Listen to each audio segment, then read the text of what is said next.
decade, it was one of the biggest mysteries in crypto. Who stole 50,000 bitcoins, which would ultimately be worth more than $3 billion? If we don't embrace crypto and Bitcoin technology, China will, other countries will. It wasn't just gold that fell today. Bitcoin had one of its worst days, tough day, ever. Elon Musk making news overnight just after 3 a.m. He tweeted, "You can now buy a Tesla with Bitcoin." Well, I said it's the mother of all bubbles and is also the biggest bubble in human history. For those who had assumed that it might turn into a currency, terribly sorry, but this is an asset and it's a highly speculative asset. So on the Bitcoin, there are use cases: AML, fraud, anti-money laundering, tax avoidance.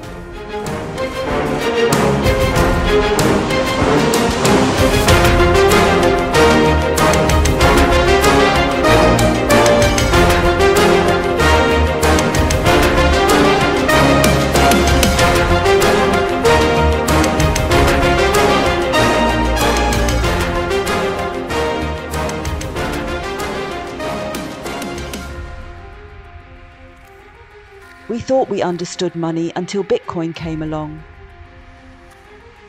We've all heard the stories, read the books, watched the documentaries about money. This isn't just another retelling, it's an exploration that in the process shatters our understanding. Bitcoin doesn't just challenge our understanding of money, it's rewriting the rules. It ignites a debate over the fundamental principles that have governed value and exchange for centuries.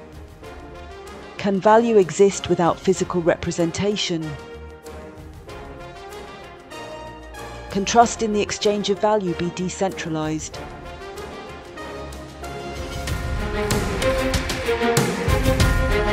Join us on an exhilarating journey through popular culture and expert insights as we dive into the heated debates.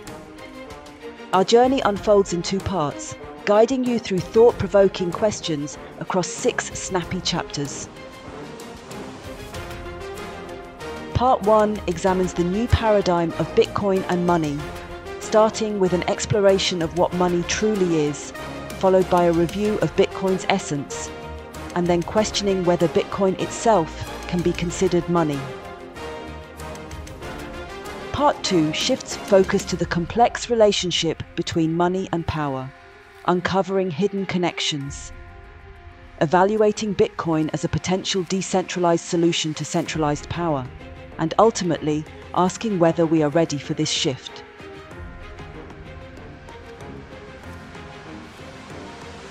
Want to skip ahead?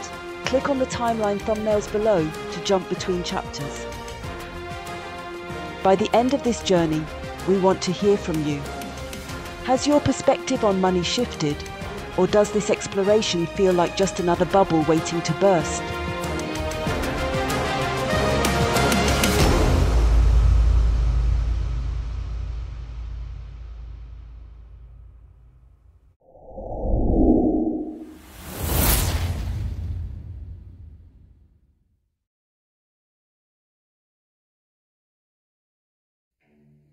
Chapter 1.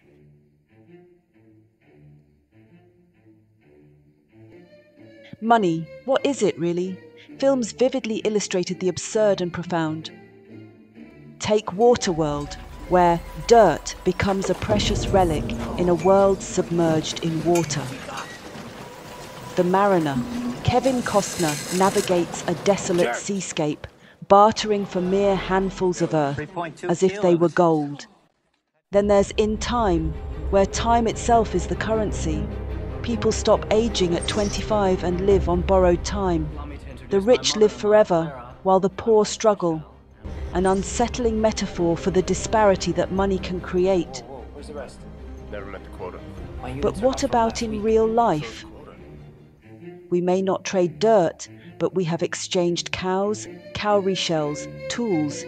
We have used silver, gold, and currencies, money issued by government or central banks, in the forms of coins or paper, also known as fiat.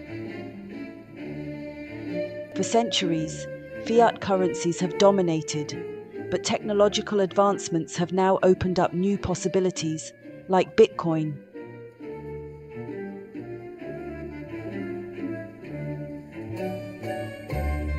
Writers and filmmakers have explored the fascinating world of Bitcoin in countless books and documentaries.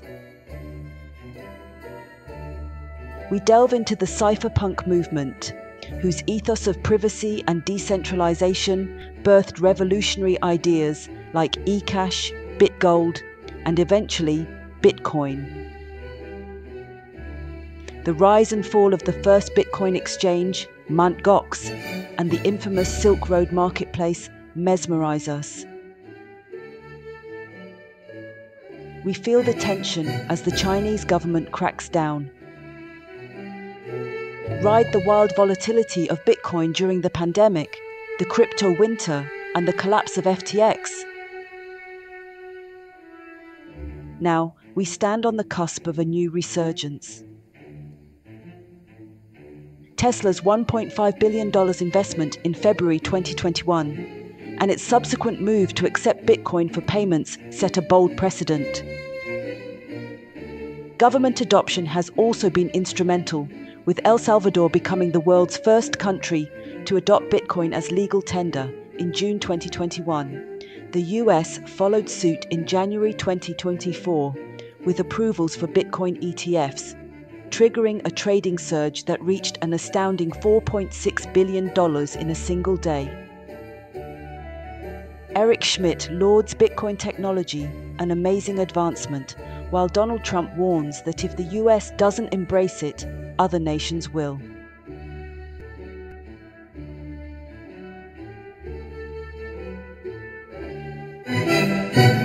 Chapter 2.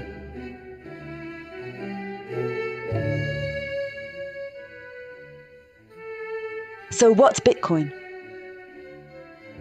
Imagine a world where money is unchained, free from the shackles of central banks and traditional financial institutions. A world where transactions flow seamlessly across borders without the need for intermediaries. A world where transparency is the norm, where every transaction is visible to all. That's the vision behind Bitcoin. More than just a currency, Bitcoin is a game changer that challenges the status quo and reimagines the way we store, send, and receive money. With Bitcoin, we can transact whenever, wherever. It bypasses financial institutions, isn't governed by a central authority, relying instead on a network of computers operated by volunteers and miners across the globe. Its transparent ledger allows anyone with internet connection to view and trace transactions, secured and verified through its foundational technology, blockchain. These are the core principles underpinning Bitcoin's decentralized system. If Bitcoin is open to everyone, everywhere, can be exchanged for goods and services, why isn't it universally recognized as money? Chapter 3.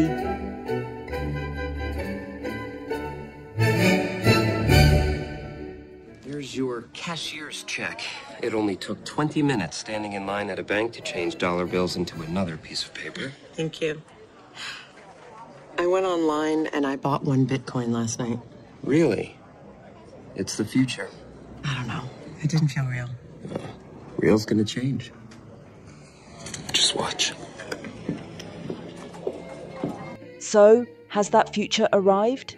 Is Bitcoin a better way to exchange value than traditional money? As Bloomberg noted in 2017, paying $15 to send $25 has Bitcoin users rethinking its practicality.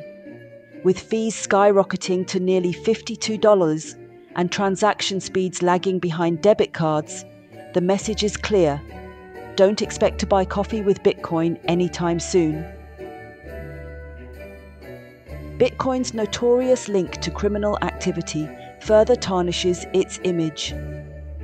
Influential figures like Janet Yellen and Jamie Dimon have spotlighted its use in fraud, tax evasion, and money laundering, reinforcing the idea that Bitcoin is more suited to illicit deals than legitimate transactions.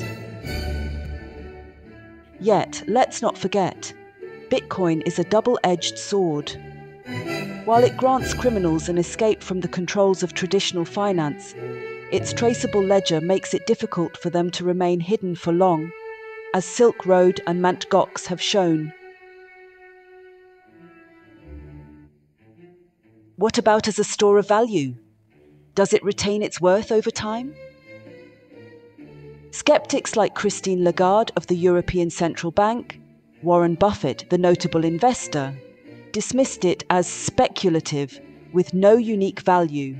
Nouriel Roubini, a leading economist, branding it as mother of all bubbles. Some, such as the Winklevoss twins, prominent crypto investors, label it digital gold, while others, such as Peter Schiff, prominent gold investor, argues, Bitcoin, it's no more digital gold than if I create an image of a hamburger on a computer screen that's not digital food.